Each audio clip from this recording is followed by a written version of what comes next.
สวัสดีวันนี้วันเสาร์ที่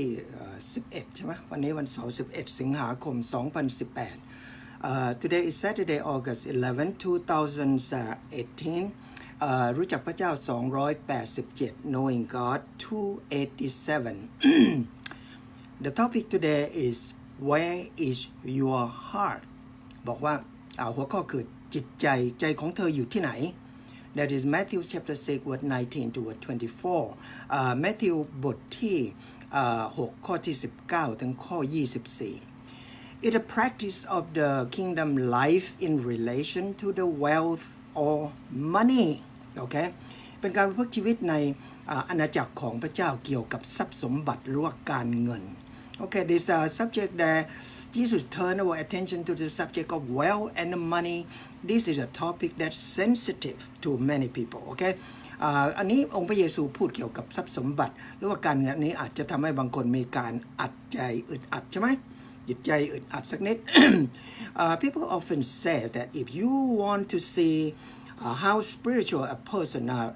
look at their checkbook ถ้าหากว่าเธออยากจะรู้ว่าสถานการณ์ทางวิญญาณของผู้หนึ่งผู้ใดเป็นเช่นไรแล้วดูในสมุดเช็คของเขาใบสั่งจ่ายของคนคนนั้น or try to touch their pocketbook which is the most sensitive spot of people or men or human and then we'll see that how spiritual the persons really are อันนี้อีกในหนึ่งว่าจงถ้าเธอลองแตะกระเป๋าสตังค์ของเขาดูสิซึ่งเป็นจุดอ่อนของคนหลายๆคนแล้วเธอจะเห็นว่าจะอย่างรู้ถึงสถานการณ์ของทางจิตวิญญาณของคนนั้นว่าเขาเนี่ยรักพระเจ้าจริงๆหรือเปล่า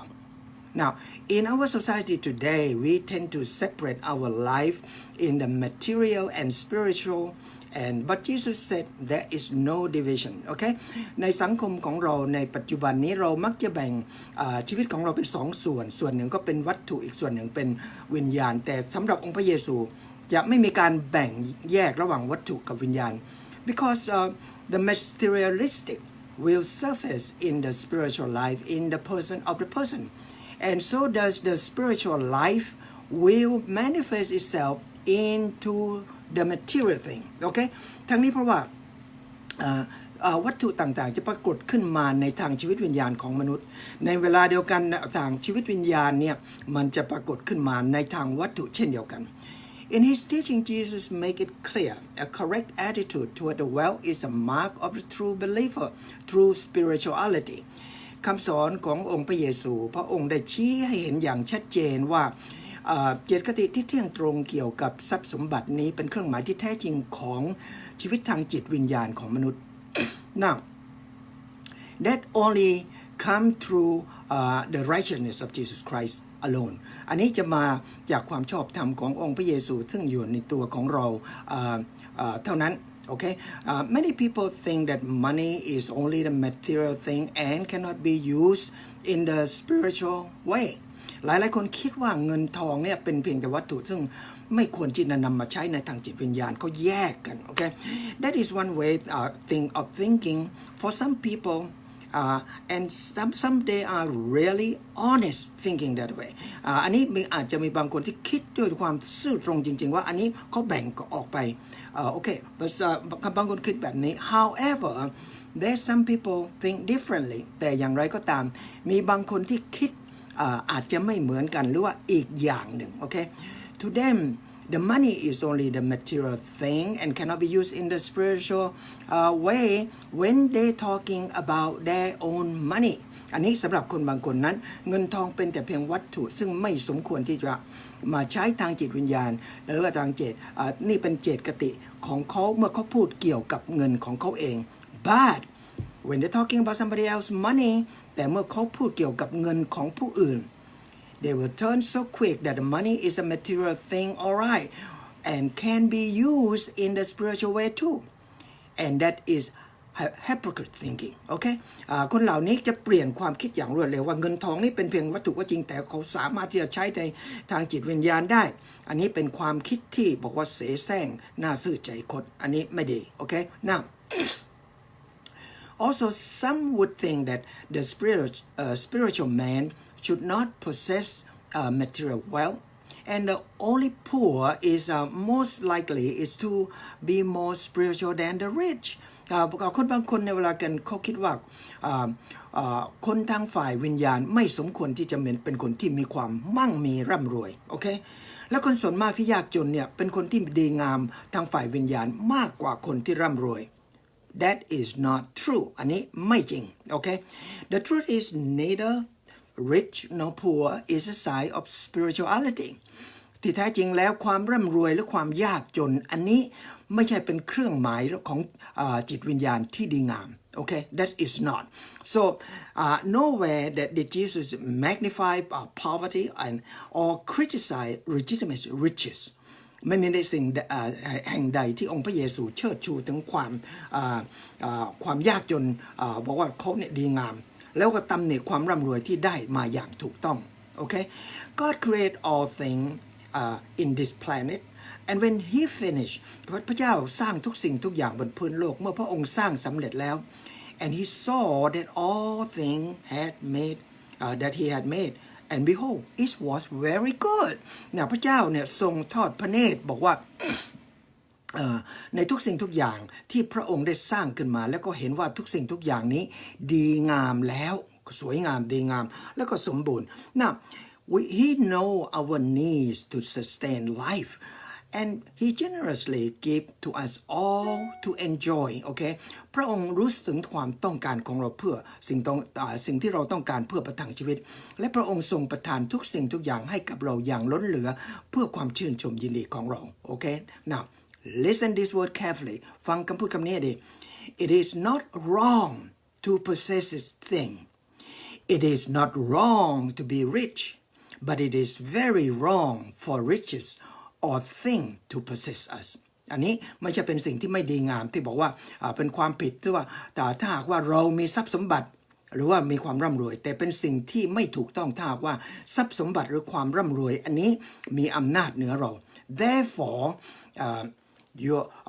when you work for something enjoy it okay we don't have to apologize for what we honestly earn ดังนั้น ถ้าหากว่าเราทำงานแล้วก็ได้ซื้อของสิ่งหนึ่งสิ่งใดใช้สิ่งนั้นด้วยความชื่นชมยินดี เราไม่จำเป็นที่จะต้องหลบซ่อนหรือว่าขอโทษในสิ่งที่เราซื้อมาด้วยแรงงานของเราโอเค I'm gonna tell you the story โอเคจะบอกเล่าเธอให้ฟัง Years ago a pastor wife from Thailand make a clothes for me okay and they are a purple color shirt หลายปีมาแล้วภรรยาของเพื่อนซึ่งเป็นบาทหลวงที่เมืองไทยเขาตัดเสื้อส่งมาให้แล้วเสื้อตัวหนึ่งเป็นเสื้อสีม่วง I told her it's too loud but it's very nice looking I'm afraid to wear afraid of what เราบอกกับเพื่อนว่าภรรยาของเพื่อนเราว่าเสื้ออันนี้มันสีจ้าเหลือเกินแต่ว่าสวยงามแต่ว่าเราไม่ค่อยกล้าใส่เพราะว่าเรากลัวอะไรthat purple shirt gonna bite me of course not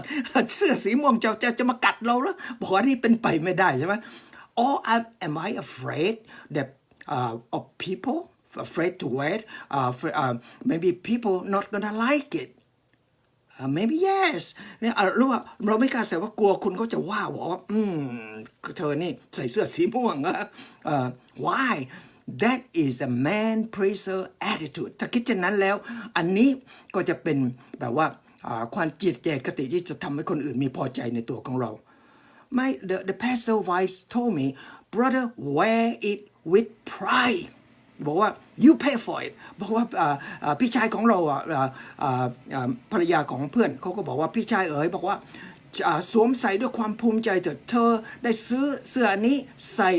เข้าไปใส่ไปไม่ต้องไปกลัวใครโอเค wear it with pride สวมใส่ด้วยความภูมิใจ what God give to man it is good โอเคสิ่งใดก็ตามที่พระเจ้าให้มากับมนุษย์เนี่ยมันเป็นสิ่งที่ดีงาม however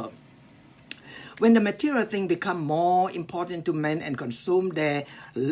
time and their thought and become idolatryโอเคอย่างไรก็ตามถ้าวัตถุหรือว่าทรัพย์สมบัติเนี่ยมีความสำคัญมากขึ้นต่อมนุษย์ทำให้มนุษย์เนี่ยมีความมั่วสุมทุ่มเทเวลาความคิดต่อสิ่งเหล่านี้อยู่ตลอดเวลามนุษย์ก็กลายเป็นผู้กราบไหว้วัตถุหรือกราบไหว้ทรัพย์สมบัติใช่ไหม ทรัพย์สมบัติก็กลายเป็นเป็นพระเจ้าthe sin of idolatry ความบาปของการกราบไหว้บูชาวัตถุที่มนุษย์สร้างโอเคสร้างขึ้นมา now the worship of a physical subject as a god is a dangerous and is a sin of hypocrisy โอเคการนมัสการบูชาวัตถุหรือว่าสิ่งแกะสลักซึ่งเป็นพระเจ้าอันนี้เป็นมีความอันตรายและของความบาปอันนี้มากเท่ากับการเสแสร้งหรือว่าหน้าซื่อใจคดโอเค there are many warning in the Bible against covetous that led to idolatry อันนี้มีคำเตือนมากมายในพระคัมภีร์ถึงความโลภซึ่งนำเข้าไปสู่การกราบไหว้บูชาในสิ่งวัตถุหรือว่าสิ่งแกะสลัก covetousness is an inward thought of sin think carefully โอเคฟังให้ดีบอกว่าความโลภคือความบาปซึ่งอยู่ภายในความคิดของมนุษย์ and that said I just have to have this บอกอีกหน่อยหนึ่งว่าฉันจะต้องได้รับสิ่งไหนฉันต้องได้เอาสิ่งนี้มาให้ได้ why the other are the outward act of the sin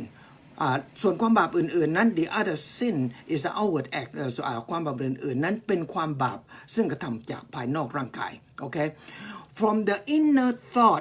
thought come to the outward act. So covetous cause man to kill, to steal, to lie, and adultery. โอเคดังนั้นจากความคิดภายในก็กลายเป็นการกระทำของมนุษย์ภายนอกความโลภของมนุษย์ทำให้มนุษย์กระทำการฆ่าการฆาตกรรมการขโมยการกล่าวคำเท็จและก็ประพฤติผิดในกาม James 14 to 15 it said this we read this before ยากอบบทที่1ข้อ14อันนี้เราอ่านมาแล้วหลายครั้ง but each one is tempted when he is carried away and enticed by his own lust โอเคแต่ถ้าว่าทุกคนเนี่ยจะถูกทดลองเมื่อตัณหาหรือความชั่วร้ายของตนเองชักจูงไปทำให้เราเนี่ยติดกับเหมือนกับหนูติดกับนะ and when lust is conceived and give birth to sin and sin is accomplished it bring forth death อันนี้บอกว่าหลังจากที่มีตัณหาแล้วก็ก่อให้เกิดขึ้นความบาปเติบโตขึ้นมาก็ออกลูกมาก็กลายเป็นความตายใช่ไหมโอเค now covetousness of the Lucifer that want to be God himself God cast him out from heaven and become Satan โอเคความโลภทำให้ลูซิเฟอร์อยากจะกลายเป็นพระเจ้าเองต้องการเป็นพระเจ้าและพระเจ้าเลยไล่ออกจากสวรรค์กลายมาเป็นตัวมารหรือว่าตัวปีศาจ covetousness of Adam and Eve and that they want to be like God caused them to fall from the grace of God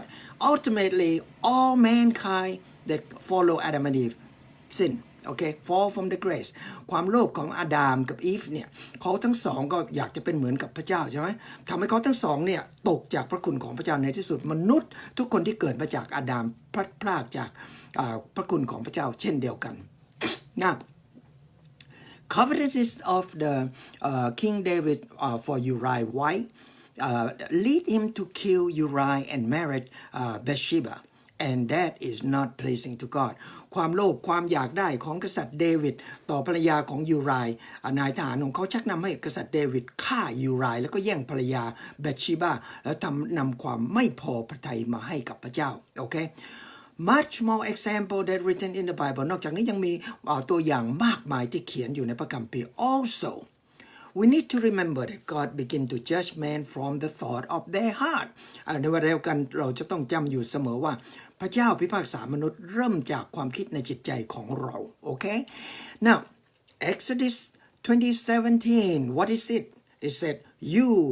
shall not covet your neighbor wifeอพยพบทที่20ข้อ17บอกว่าจงอย่าโลภอยากได้บ้านเรือนno neighbor house the first one neighbor house อย่าโลภอยากได้บ้านเรือนของเพื่อนบ้านของเธอ and you shall not covet neighbor wife or his male servant or female servant or his ox or donkey or anything that belong to your neighbor อย่าโลภอยากได้ภรรยาของเพื่อนบ้านของเขาหรือว่าคนรับใช้ผู้หญิงผู้ชายหรือว่าตัววัวลาหรือว่าสิ่งต่างๆที่เป็นของเพื่อนบ้านของเธออย่าไปอยากได้ของเขาColossians 3:5 โคโลสีบทที่3ข้อที่5Therefore consider the member of your earthly body as dead to immorality ดังนั้นเราจะต้องคิดว่าส่วนต่างๆร่างกายของเราได้ตายให้กับ การผิดศีลทางเพศทางประเวณีผิดประเวณีโอเค or die to the impurity passion evil desire and greed which amount to idolatry หรือว่าตายให้กับความโสมมราคะตัณหาความปรารถนาชั่วความโลภซึ่งนำไปสู่การบูชาเคารพวัตถุหรือว่าสิ่งแกะสลัก Ephesians 5:5 Ephesus บทที่5ข้อที่5บอกว่า For this you know with a certainty โดยเหตุนี้เธอรู้อย่างแน่นอนว่า that no immorality or impure person or covetous man who is an idolater have an inherit in the kingdom of Christ and God อันนี้เราจะแปลเป็นจากภาษาไทยมันจะกับหลังงามสักนิดนะบอกว่าเรารู้อย่างแน่นอนว่าคนผิดศีลธรรมคนที่ไม่บริสุทธิ์คนที่เป็นคนโลภคนที่กราบไหว้รูปเคารพบูชาหรือแกะสลักเขาจะไม่ได้รับมรดกใดๆในอาณาจักรของพระเจ้าหรือพระคริสต์ไม่ได้รับใดๆทั้งสิ้น Jesus warned against the sin living in the material thing of this life องค์พระเยซูเตือนเกี่ยวกับความบาปที่เราใช้เพียงแต่แสวงหาวัตถุในชีวิตนี้ He point out the serious consequences of the covetousness and idolatry องค์พระเยซูเนี่ยชี้ให้เห็นถึงผลที่ร้ายแรงที่เกิดขึ้นจากการโลภและก็การกราบไหว้วัตถุหรือว่าสิ่งแกะสลักที่มนุษย์ได้กราบไหว้ได้สร้างขึ้นมา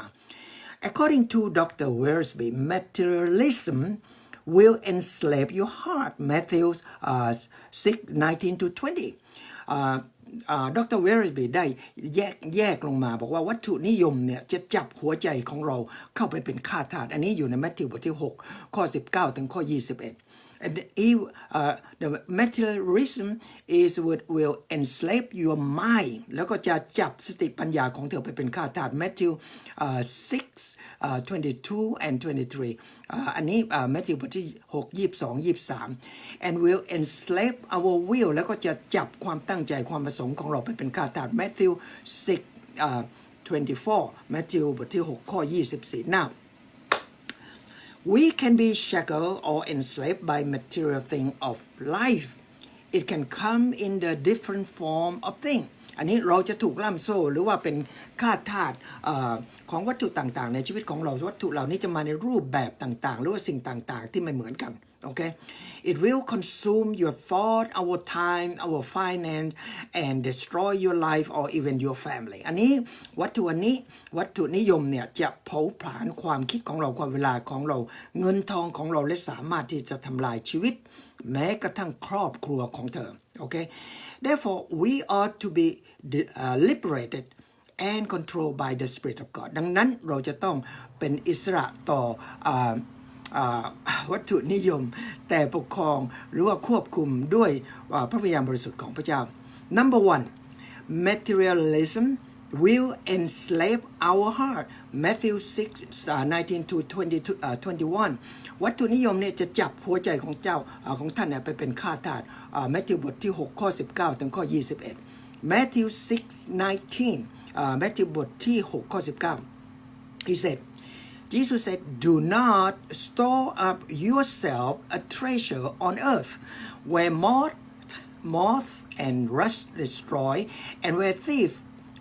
break in and steal." จงอย่าสะสมสมบัติไว้กับสำหรับตนในโลกซึ่งแมลงหรือว่าสนิมจะทำลายได้และที่ซึ่งโจรอาจจะงัดแงะเข้าไปขโมยได้ Now, it says, if the heart love material thing and store their treasure and put earthly gain above the heavenly investment, then the result can only be a tragic loss. Okay? ถ้าหากว่าจิตใจของเราเนี่ยรักวัตถุของโลกมากเหลือเกินสะสมสมบัติให้ความสำคัญกับสิ่งที่ได้รับบนโลกมากกว่าลงทุนกับสิ่งที่อยู่บนสวรรค์ผลที่ออกมาจะเป็นการสูญเสียที่น่าสลดใจโอเคระวัง The treasure of this earth can be used for God but if we gather it for ourselves we will lose it okay and we will lose our heart with them เราสามารถที่จะใช้ ขุมทรัพย์สมบัติของเรานี่สำหรับพระเจ้าแต่ถ้าว่าเราเก็บคุมสมบัติของเราสำหรับตัวของเราเองเราจะสูญเสียสมบัติเหล่านี้แล้วก็จะสูญเสียจิตใจของเรากับสมบัติเช่นในเวลาเดียวกันโอเค so instead of spiritual enrichment we will experience impoverishment โอเคแทนที่จิตใจของเรานี่จะมีความร่ำรวยสวยงามจะกลับกลายเป็นประสบกับการที่ยากจนและก็เสื่อมโทรมทางวิญญาณOkay, now Matthew 19:16 to 22. Okay, this is jump a little bit to chapter 19. A rich young ruler come to ask Jesus how he might have eternal life. Matthew บทที่19ข้อที่16ถึง22บอกว่ามีชายหนุ่มร่ำรวยแล้วก็มียศศักดิ์สูงส่งเขาเข้ามาหาองค์พระเยซูถามว่าเขาจะทำยังไงถึงจะได้รับชีวิตนิรันดรJesus answered the man that he need to keep the commandment องค์พระเยซูตอบชายคนนี้ว่าเธอจะต้องนับถือรับกฎของพระเจ้าพระเจ้าบอกเธอยังไงทำอย่างนั้น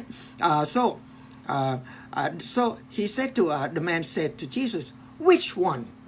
ถามองค์พระเยซูว่าเธอจะให้ฉันรับข้อไหน Jesus said you shall not commit murder you shall not commit adultery you shall not steal you shall not bear false witnessองค์พระเยซูว่า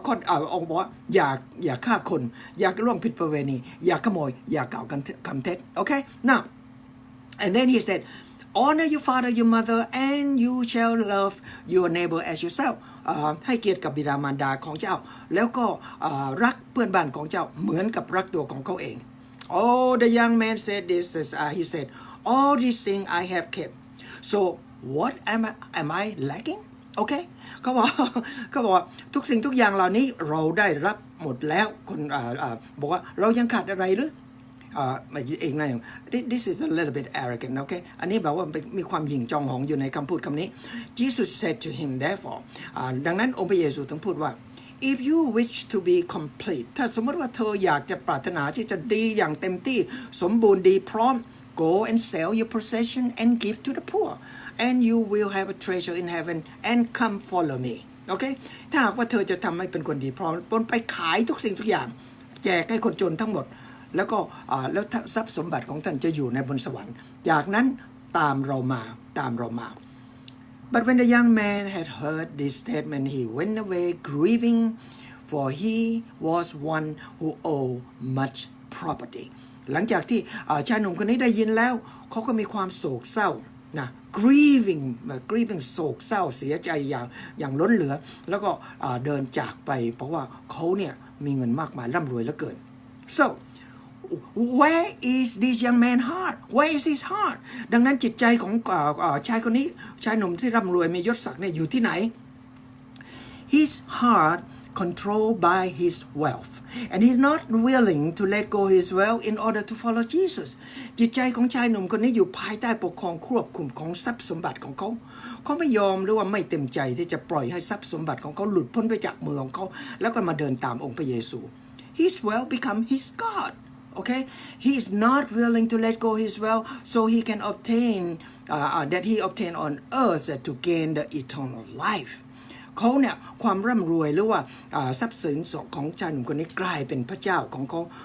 เขาไม่ยอมละทิ้งทรัพย์สมบัติที่เขาได้รับมานี้เพื่อว่าเขาจะได้รับชีวิตนิรันดรเขาอยากได้ทรัพย์สมบัติมากกว่าชีวิตนิรันดรโอเคSo at the end result the man's situation was death and condemnation โดยเหตุนี้ผลสุดท้ายสำหรับผู้ชายคนนี้คือความตายแล้วก็ condemnation ว่าถูกทำโทษจากพระเจ้าเนี่ยอันชั่วนิรันดรอันนี้อีกในหนึ่งว่าขึ้นสวรรค์ไม่ได้ Now Jesus used 3 examples to show how things on earth that we think most important are only a temporary thing. He used moth, rust and thief โอเคองค์พระเยซูใช้ตัวอย่าง3อย่างซึ่งแสดงเห็นว่าสิ่งต่างๆในโลกที่เราคิดว่าสำคัญที่สุดแล้วเป็นแต่เพียงสิ่งที่ชั่วคราวพระองค์ใช้ตัวอย่างบอกว่าแมลงที่กินผ้าสนิมแล้วก็โจร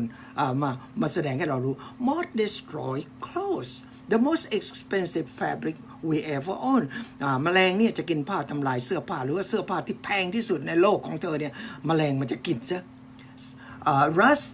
just like moss is you can destroy the nicest car that you ever own อันนี้บอกว่าสนิมก็เหมือนกับแมลงกินผ้าใช่ไหมสนิมเนี่ยจะทำลายรถที่เธอสวยงามเนี่ยที่สุดในโลกที่เธอมีอยู่เนี่ยมันจะเป็นสนิมสักวันหนึ่งมันก็จะสูญหายไป now thief will steal the thing you have regardless to how you got them โจรมันจะขโมยทุกสิ่งทุกอย่างที่เธอมีแม้กระทั่งว่าเธอจะพยายามอย่างเต็มที่จะป้องกันการขโมยของโจรใช่ไหมโอเค here Jesus call us to change our mind from the temporary to eternal โอเคองค์พระเยซูแนะนำให้เราเปลี่ยนจิตใจจากสิ่งชั่วคราวไปเป็นสิ่งที่นิรันดร from the thing that passing away to the thing that are permanent after all you cannot take it with you โอเคเนี่ยบอกพระองค์บอกว่าสอนให้เราเปลี่ยนจิตใจจากสิ่งที่สามารถผ่านไปได้เป็นสิ่งที่ถาวรทั้งนี้เพราะว่าหลังจากโลกนี้ไปแล้วเราตายไปแล้วเราจะเอาไปกับตัวของเราไม่ได้โอเค Job 1:21Job 1 บทที่1ข้อที่21พูดว่า He said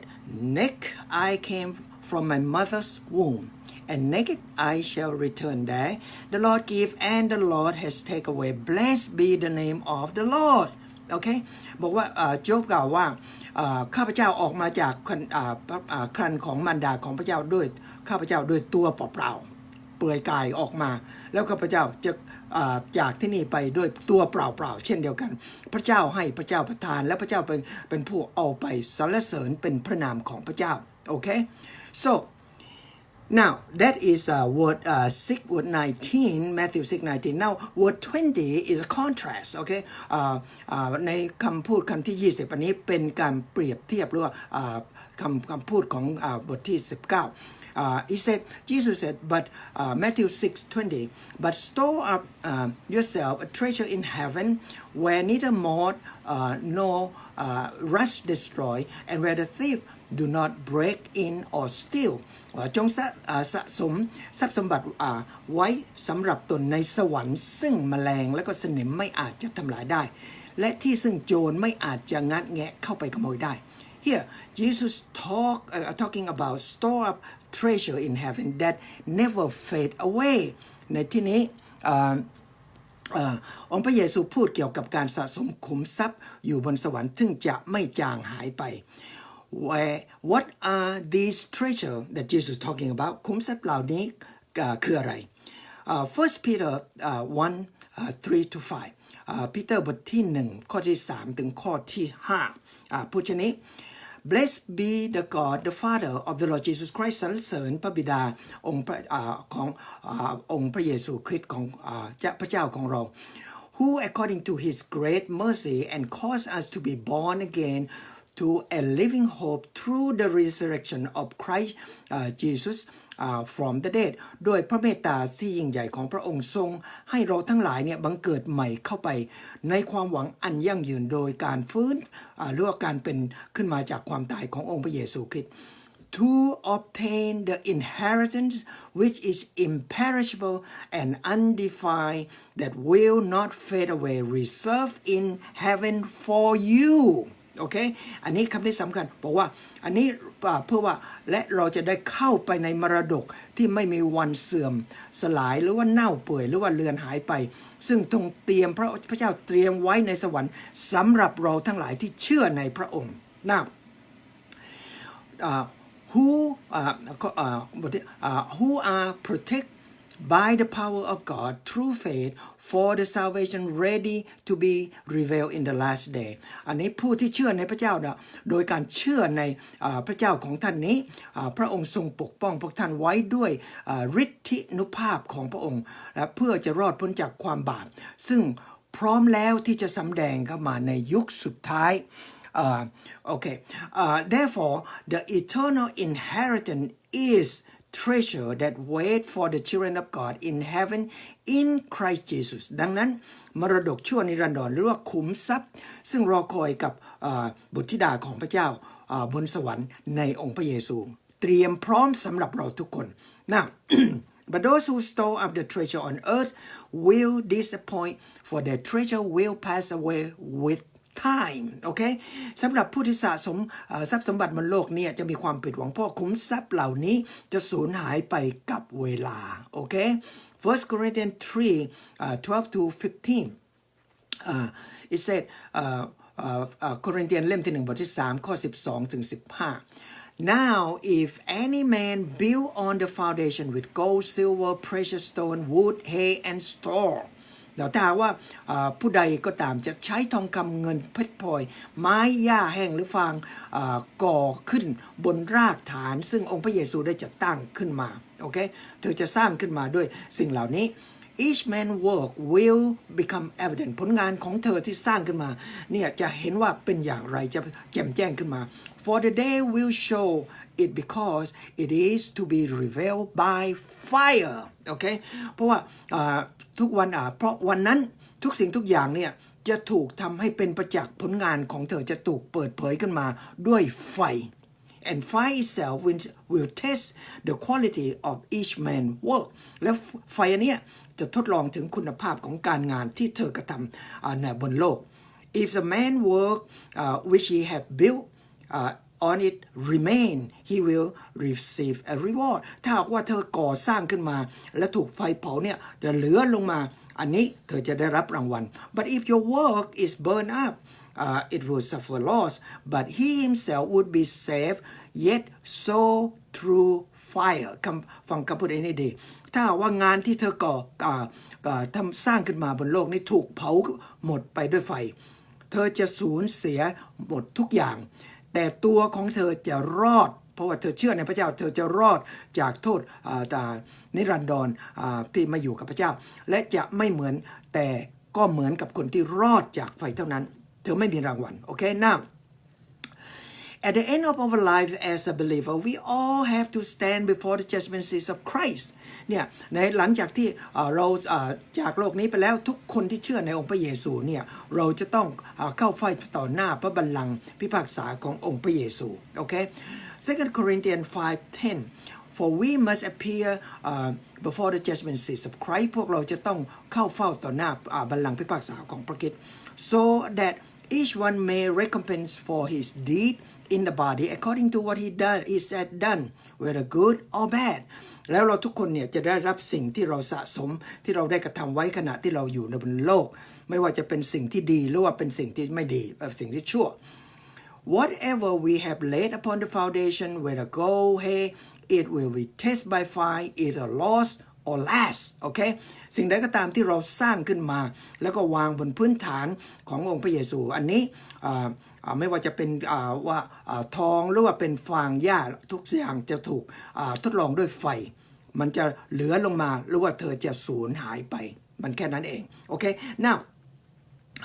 those believers who seek to build the wealth and the riches on earth will suffer loss and will be saved through fire เราพูดอีกครั้งหนึ่งคนที่เชื่อในองค์พระเยซูจะก่อสร้างความร่ำรวยทรัพย์สินบนโลกจะได้รับความสูญหายถึงแม้ว่าเขาจะไม่สูญเสียชีวิตนิรันดร but those who store up treasure on heaven will receive the reward from Jesus Christ สำหรับผู้ที่สะสม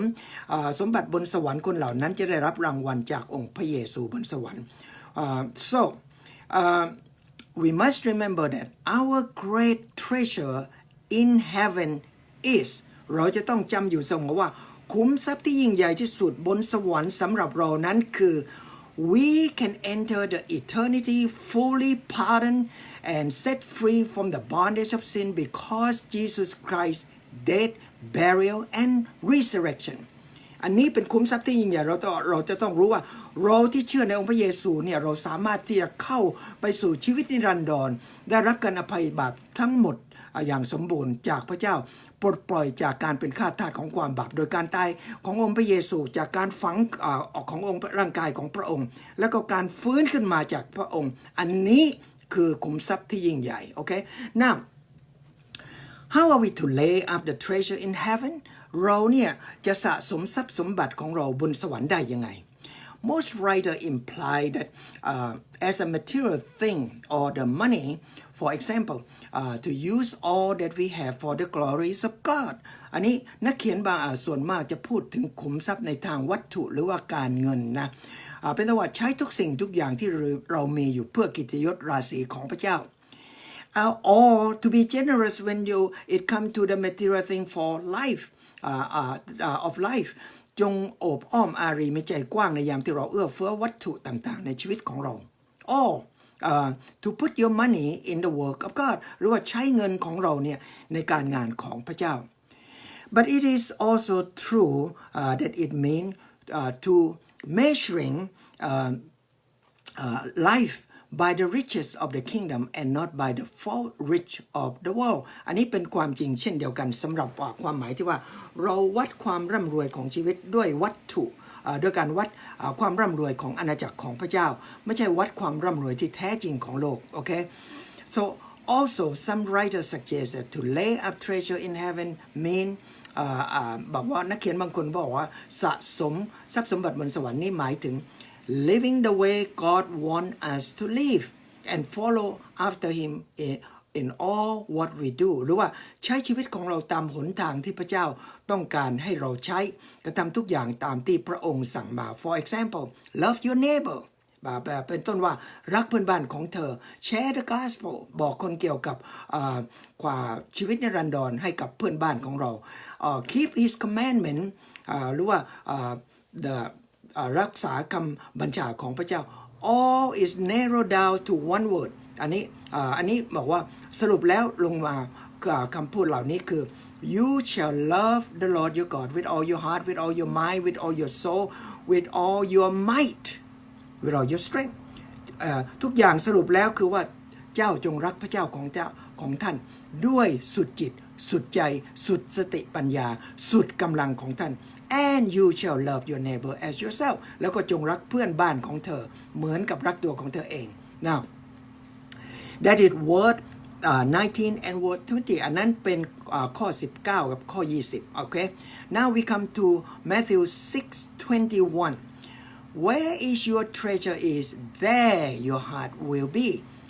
เพราะว่าทรัพย์สินสมบัติของท่านอยู่ที่ไหนจิตใจของท่านจะอยู่ที่นั่น Exodus 20 verse 3 said this you shall not have no any other god before me บอกว่าเจ้าจะมีพระเจ้าอื่นใดนอกเหนือจากเราไม่ได้โอ้อันนี้เป็นคำพูดที่น่าเกรงขามมากนะ when we set our heart on things of the world and fall into the temptation become more worldly than heavenly mind where God is ในยามที่เราปักจิตปักใจกับสิ่งต่างๆในโลก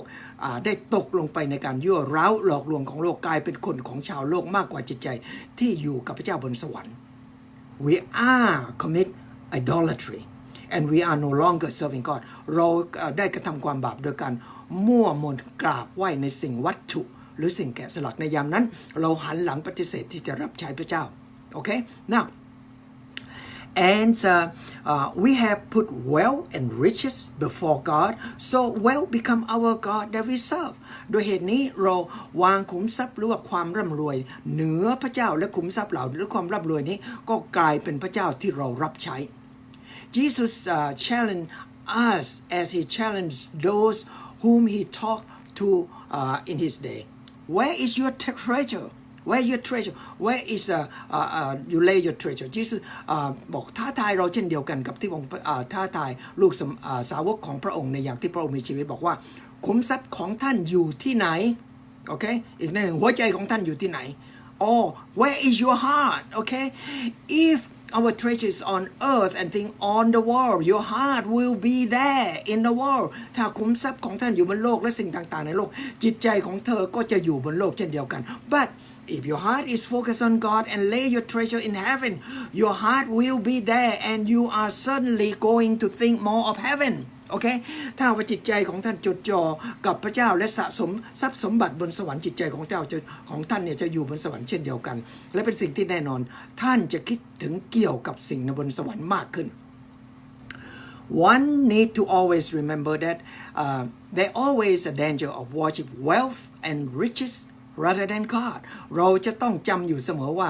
มีความอันตรายในการกราบไหว้ขุมทรัพย์หรือว่าความร่ำรวยมากกว่ากราบไหว้พระเจ้าโอเคมันปลอดภัยกว่าที่เธอจะกราบไหว้พระเจ้า It's more safe to worship God okay now that number one materialism is enslave your heart now number two materialism is enslave your mind อันนี้ Matthew 6:22-23 วัตถุนิยมเนี่ยจะจับสติปัญญาของเรามาเป็นข้าทาสมัทธิวบทที่6ข้อ22-23โอเค now the eye is the lamp of the body so then if your eye is clear your whole body will be full with life ดวงตาคือประทีปของร่างกายของตาของท่านเป็นดวงไฟใช่ไหมร่างกายของท่านทั้งกายของท่านจะเต็มไปด้วยแสงสว่างอันนี้ถ้าตาของเธอเนี่ยแบบว่าเคลียร์หมายว่าแจ่มแจ้งแล้วร่างกายของเธอก็จะเต็มไปด้วยแสงสว่าง but if your eye is bad your whole body will full with darkness แต่ถ้าว่าตาของท่านเสียร่างกายของท่านจะเต็มไปด้วยความมืด listen to this word very carefully ฟังคำพูดคำนี้ให้ดีนะ if then the light that is in you is dark think how great is the darkness is okay ถ้าสมมติว่าเธอคิดว่าแสงสว่างซึ่งมีอยู่ในตัวเธอนี้เป็นความมืดเสร็จแล้วคิดดูซิว่าความมืดอันนั้นจะมืดถึงขนาดไหน The light is in you Jesus in you องค์พระเยซูอยู่ในตัวของเธอมีแสงสว่าง You have the light in you and you still commit sin แต่เธอยังกระทำความบาปซึ่งเป็นความมืด How is the darkness really be อันนี้เธอจะต้องคิดเนี่ยว่าความบาปนี่มันจะมืดถึงขนาดไหนอันนี้เป็นสิ่งที่เธอต้องคิดโอเค Think about this very carefully now God will use the eye to represent the attitudes of the mind พระคัมภีร์ใช้ดวงตามาเปรียบเทียบกับเจตคติของสติปัญญา William Barclay พูดเช่นนี้ The eye is regarded as a window by which the light get into the whole bodyดวงตาเปรียบเสมือนกับหน้าต่างที่แสงสว่างสามารถที่จะเข้ามาในร่างกายของเราได้ The color the state of the window decide what light get into the room หรือว่าสีหรือสถานการณ์ของหน้าต่างจะตัดสินว่าแสงสว่างจะเข้ามาในห้องได้หรือเปล่า If the window is clear clean and undistorted and the light will come flatter into the room and will illuminate every corner of it ถ้าสมมติว่าหน้าต่างใสสะอาดไม่บิดเบือนแสงสว่างก็จะส่องเข้ามาในห้องให้แสงสว่างได้ทุกช่องทุกมุมในห้องแสงสว่างแจ่มแจ้งโอเค now if the glass of the window is color of frosted and distort dirty and obscure the light will be hindered and the room will not be lit up แต่ถ้าว่ากระจกของหน้าต่างเนี่ยมีสีแล้วปกคลุมด้วยน้ำค้างหรือว่าบิดเบือนสกปรกมืดมัวแสงสว่างจะเข้ามาไม่ได้ห้องมันก็จะมืดโอเค so say Jesus the light which get into any man heart and soul ดังนั้นองค์พระเยซูพูดว่าแสงสว่างที่เข้ามาในดวงใจหรือในดวงวิญญาณของมนุษย์ and being depend on the spiritual state of the eye through which it has passed for the eye is the window of the whole body ดังนั้นบอกว่าแสงสว่างจะขึ้นอยู่ที่จะเข้ามาในร่างจิตวิญญาณของมนุษย์จะขึ้นอยู่สถานการณ์ของจิตวิญญาณของดวงตาซึ่งจะอนุญาตให้แสงสว่างเข้ามาทั้งนี้เพราะว่าดวงตาคือหน้าต่างของร่างกายของมนุษย์โอเคอันนี้วิลเลียม บาร์เคย์พูดเช่นนี้ now also the eye is probably focused properly focused on the light the body will can function properly in its movement ในเวลาเดียวกันเนี่ยถ้าว่าดวงตาของเราโฟกัสหรือว่าปรับปรุงต่อแสงสว่างอย่างถูกต้องแล้วการเคลื่อนไหวของร่างกายของเราจะเป็นไปอย่างถูกต้องเช่นเดียวกัน now but if the eye is out of the focus and see double then it will result in unsteady movement ถ้าสมมติว่าดวงตาของเราไม่ปรับปรุงหรือไม่โฟกัสมองไม่เห็นไม่ชัดการเคลื่อนไหวของเธอจะไม่เที่ยงตรงเลยเธอจะหกล้มและจะสั่นหรือว่าหวั่นไหวโอเค It is difficult to make a progress while trying to look two direction at the same time เป็นสิ่งที่ยากที่จะนำความก้าวหน้าให้กับตัวเองในยามที่เราจ้องมองสองทิศทางในเวลาเดียวกัน It is impossible to keep one eye on the well and then keep the other eye focused on heaven เป็นสิ่งที่ยากที่เราจะจับตาอยู่บนขุมทรัพย์ในเวลาเดียวกันจะเอาตาอีกอันหนึ่งจะไปดูบนสวรรค์เธอทำไม่ได้ You can't do it อันนี้if our aim in life is to get material gain then the material or the rich of the world will blur our vision ถ้าสมมติว่าจุดประสงค์ในชีวิตของเราเนี่ยคือได้รับทรัพย์สมบัติมากมายหรือความร่ำรวยอันนี้แหละจะทำให้สายตาของเธอหมองมัวและมองเห็นไม่ชัด that we will not able to see the truth and the will of God correctly และเราไม่สามารถที่มองเห็นความจริงจุดประสงค์ของพระเจ้าอย่างถูกต้องหรือเที่ยงตรง It will distort your vision cause you to unable to see God as clear as you should be อันนี้จะทำให้สายตาของเธอบดเบี้ยวทำให้เธอไม่สามารถมองเห็นพระเจ้าอย่างแจ่มแจ้งหรือมองเห็นอย่างเที่ยงตรงโอเคThen you will see everything distortion when you see God distortion ถ้าเธอมองพระเจ้าบดเบี้ยวเธอจะมองทุกสิ่งบดเบี้ยวหมด You see yourself distortion You see everybody distortion เธอจะมองดูตัวของเธอเองบดเบี้ยวทุกสิ่งทุกคนทุกอย่างทุกคนจะบดเบี้ยว Jesus tell the parable concern the covetousness องค์พระเยซูเล่าถึงความโลภของมนุษย์ Luke 12:16 to 21 ลูกาบทที่12ข้อ16ถึง21He told them the parable saying that the lands of the rich man was productive พระองค์บอกว่าเป็นอุปมานะบอกว่าที่ดินของเศรษฐีคนหนึ่งมีพืชผลอุดมสมบูรณ์มากมาย He began to reason to himself and saying what should I do since I have no place to store my crop เขาบอกว่าเขาจะคิดในใจบอกว่าเขาจะทำยังไงดีบอกว่าพืชผลมากมายแต่ไม่มีสถานที่จะเก็บมันห้องมันเล็กเกินไป and then he said This is what I do. I'll tear down my barn and then build a larger one, and there I will store all my grain and my good. เขาบอกว่าฉันจะทำลายที่เก็บอันนี้เล็กๆอันนี้แล้วสร้างหรือยุ้งฉางอันใหญ่ขึ้นมาแล้วก็จะได้เก็บข้าวของพืชผลทั้งหมดทุกอย่างในนั้นAnd I will say to my soul แล้วเราก็จะพูดกับจิตวิญญาณของเรา So you have many good laid up for many years to come take your ease eat drink and be merry โอเคแล้วในยามนั้นเราจะพูดกับจิตวิญญาณของเราบอกว่าโอ้จิตวิญญาณของเราบอกว่าเธอนี่มีสะสมทรัพย์สมบัติมากมายเหลือเกินบอกว่าโดยเหตุนี้สำหรับหลายๆปีใช้ชีวิตให้สบายเถอะกินดื่มแล้วก็จงมีความร่าเริง But God said to him, You fool, for the very night your soul is required from you, and now who will own what you have prepared พระเจ้าเลยบอกกับเขาว่าเจ้าหน้าโง่ใจคดบอกว่าคนคืนนี้แหละเจ้าเราจะเรียกเจ้ากลับไปบอกว่าจะเอาชีวิตของเจ้าออกไปและใครเล่าจะเป็นผู้ที่ได้รับสิ่งที่เจ้าได้เตรียมไว้สำหรับตัวเอง so คำพูดคำนี้สำคัญ so is the man who store up treasure for himself and is not rich toward God ดังนั้นผู้ใดที่สะสมทรัพย์สมบัติสำหรับตัวของตัวเองบนโลกจะไม่มีความมั่งมีต่อหน้าพระเจ้าบนสวรรค์ Therefore to get material gain in life will result in the darkness within ดังนั้น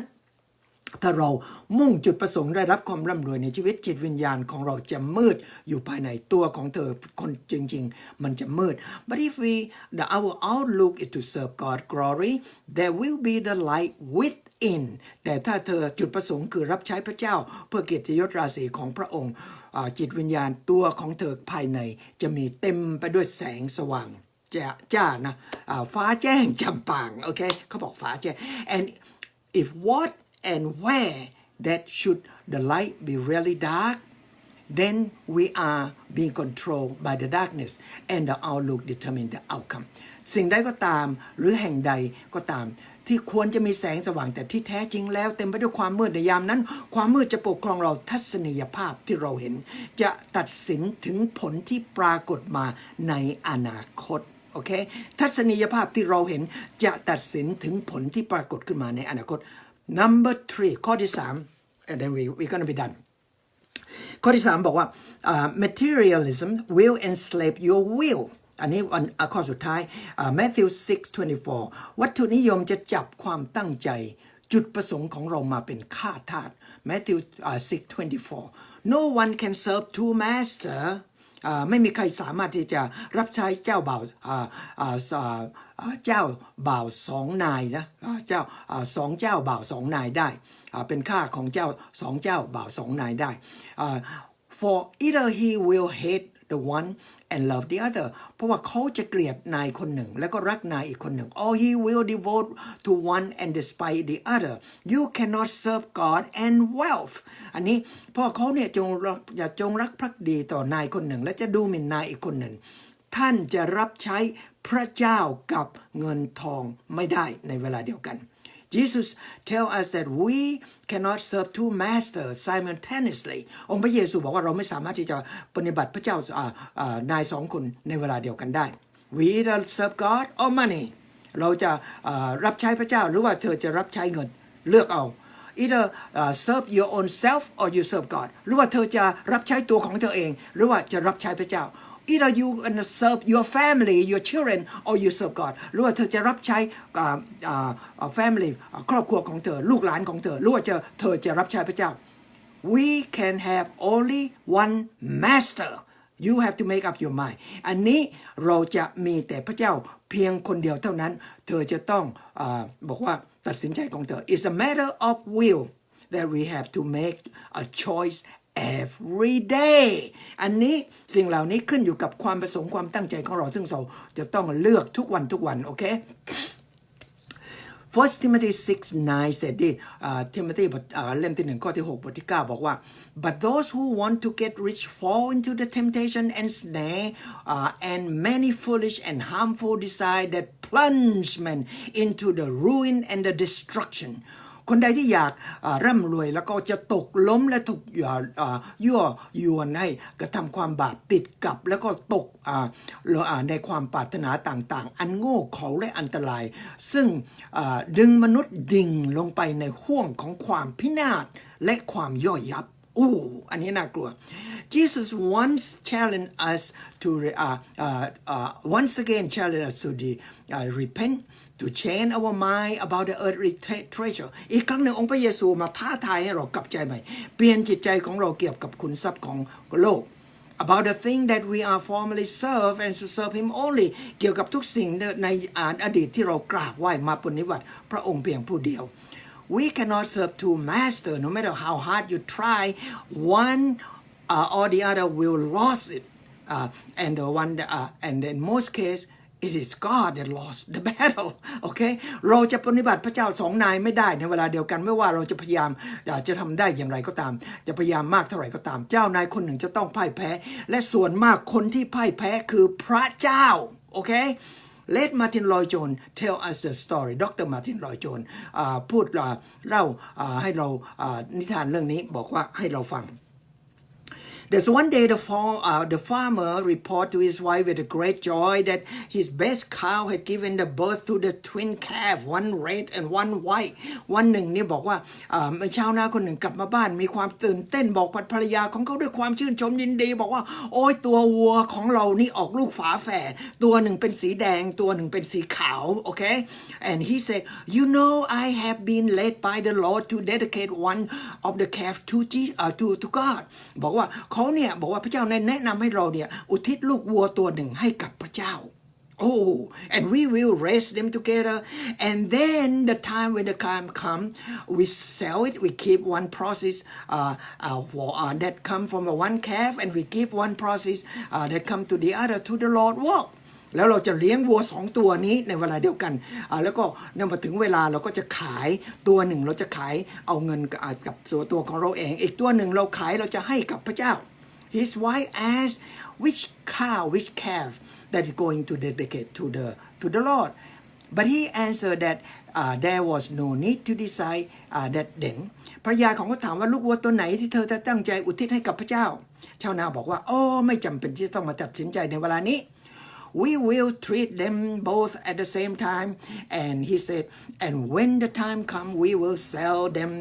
as I said.โอเค